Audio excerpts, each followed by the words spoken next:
Welcome back to Nadia's Notes. I guess I'm going to um, count the days maybe, but they might be out of order, so don't quote me on them. I think this is day 3 of recording, but I haven't decided if I'm going to post day 2. So I'm on the subway going to a party, which Dima would have been attending. It was so lucky. Dima is my friend that died. And please don't take my smiling as a sign of lack of grief. It's more that even though I'm talking about this thing that, like, his life and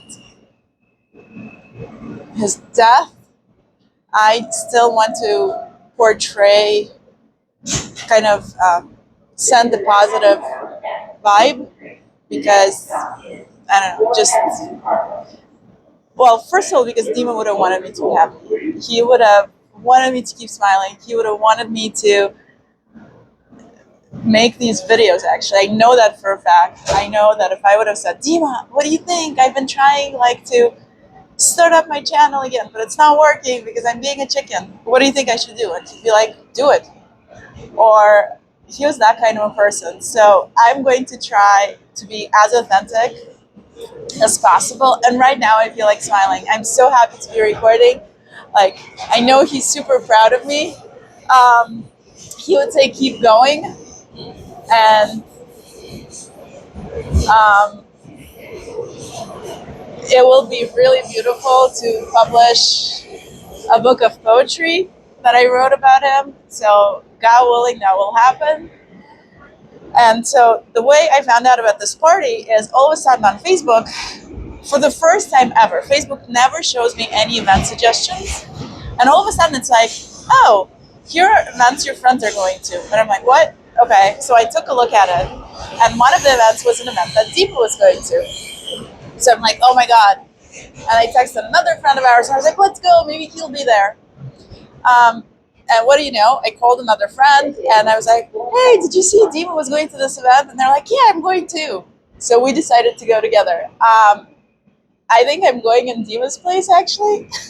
So, or as his plus one in this case.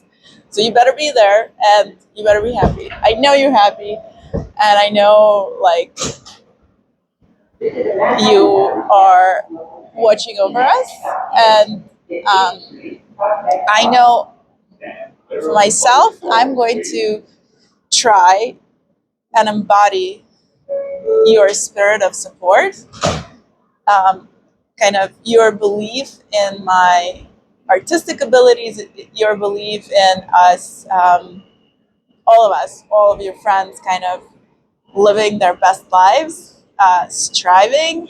So Dima, like, if he was doing something, he was dedicated to it. So, like, he loved doing jujitsu, and so he would go to his trainings, and, like, he was aiming for his belt.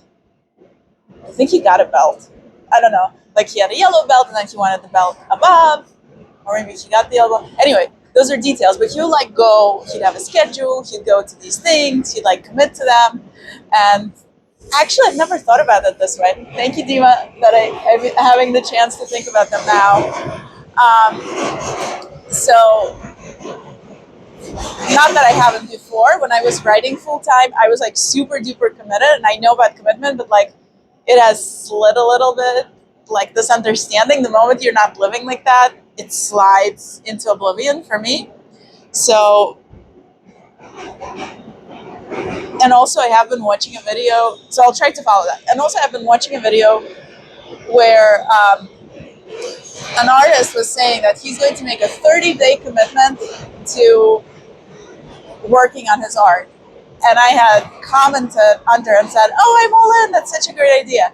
So all the stars aligned, and here I am, and here you are. And I'm so happy to see all of you. So another thing that I'm super passionate about is politics. And I'm always so afraid to get into discussions of politics because I kind of want to be able to be friends with everybody.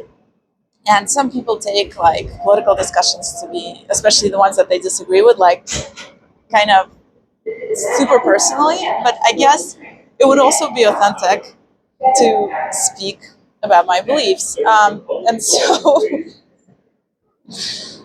because it's kind of like really scary hiding, and maybe the point of life is not to hide. So I was watching the Zelensky and Trump um, press conference yesterday, and it was, of course, a circus, right? So, like, it was something that one does not expect to see in the political arena or on TV.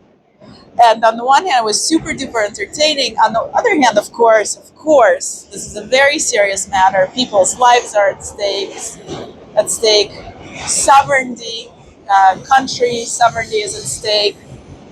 But so it all depends on what we're talking about, like what aspect of this, of what we saw yesterday from the Oval Office we're discussing. And so I would like, I don't know exactly what I want to focus on, so let's see what comes out. But I just want to say up front that this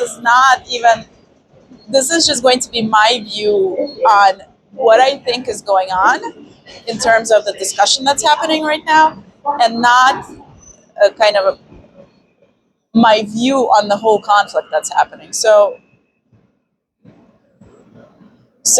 I do believe that Trump wants the war to end, meaning, and what he means by that, and he said that repeatedly, is that he wants the killing to end. I think it is also the case that Ukraine can't win because they don't have the manpower nor the weapons. We cannot supply them with more powerful weapons, and Trump has made a commitment not to supply troops. So that's out, right? And there's a huge danger in supplying more powerful weapons and getting directly involved because, you don't want to provoke anyone, right? So then the best solution is a negotiation of peace. And so I think what we were observing yesterday is how fraught this negotiation is with difficulty. Because, of course, when Zelensky says we want guarantees that we're not going to be attacked again, that makes sense. Like, in order for someone to feel that they're safe, you want guarantees that you can protect your home, that you can protect your house. Unfortunately, in this circumstance, like in any circumstance in the world, when it's events that are dealing with world level events, right? Like war. I mean, but even things like now, like no one really can guarantee me right now, God forbid, that I am safe in the subway. I'm riding right now on the subway, and no one can guarantee that that I'm safe. Like there is, there's an assumption that I'm safe, but also I'm living in New York City, and everyone has heard that New York City is not safe right now, especially the subway system, right? So in actuality, there's very little guarantee that another human being can give us that we're going to be safe. Even if I was next to someone who was like armed and was going to protect me, the situation can go the wrong way. That person can get injured if someone else came on, was here with a gun. So what are these guarantees, right, that he's asking for? And emotionally, it makes complete sense. But in terms of how reality operates, because we're in a broken world and because we cannot control other people really, guarantees of that nature cannot be given, right? So there could be, if the regime in Russia changed, the situation would change, but the regime in Russia is not changing right now. The American regime would change in 4 years, so that's not a guarantee. So leadership that's in power is the guarantee, is a partial guarantee of the state of the world, right? So the decisions that are being made by individual leaders in conjunction with the response to those decisions by leaders from other countries is what's creating the situation in the world. And it's not just leaders of countries, of course, it's like every other player that's trying to play in this political game. So I think it would be interesting to see what the next stage of these negotiations would look like, with the understanding that what Zelensky is asking for cannot be accomplished right now. I don't think it can. If someone has a better idea, like I'd be so happy to hear about it.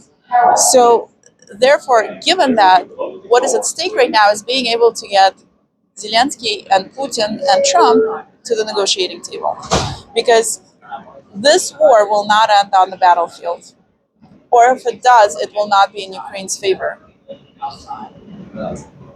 Trump also, when campaigning, he was campaigning on a promise of ending wars, ending our involvement in wars, not sending our troops to wars, so protecting American lives and making sound financial decisions because our country is very much um, in debt. So there's that aspect. And I don't know, I'm kind of getting scared. Like this guy who was sitting opposite me just left. I don't know if it's because of what I was talking about or just like he might need to exit. Um, anyway, so it's a really difficult situation because because because it's just awful. There are people dying on the ground every day, fathers from both sides, um, civilians from both sides, and so just like in terms of like if we were to look at it like you and I, like I'm just sitting here and something could happen. You're sitting in your house and something could happen. All of us want to live, and all of us want to um, live our best lives. And so I think what we just observed yesterday was kind of a. I think I could do another video on what we observed, and maybe I should do that because, like, I watched the whole interview and I was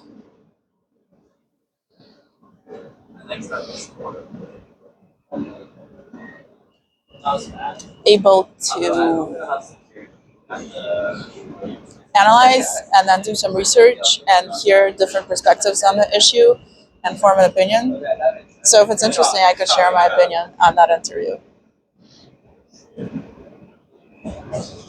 Um, I would like to wish everyone a really wonderful, blessed evening filled with connection, filled with a sense of self worth, filled with love for oneself and others, and kind of firm conviction that we can do the best that we can given what we know and what state we're in terms of what we're doing. Like, but there's very little control that we have over others, and so everything else that's happening is kind of in that sense up to God, really up to us, but also up to God. Because, for example,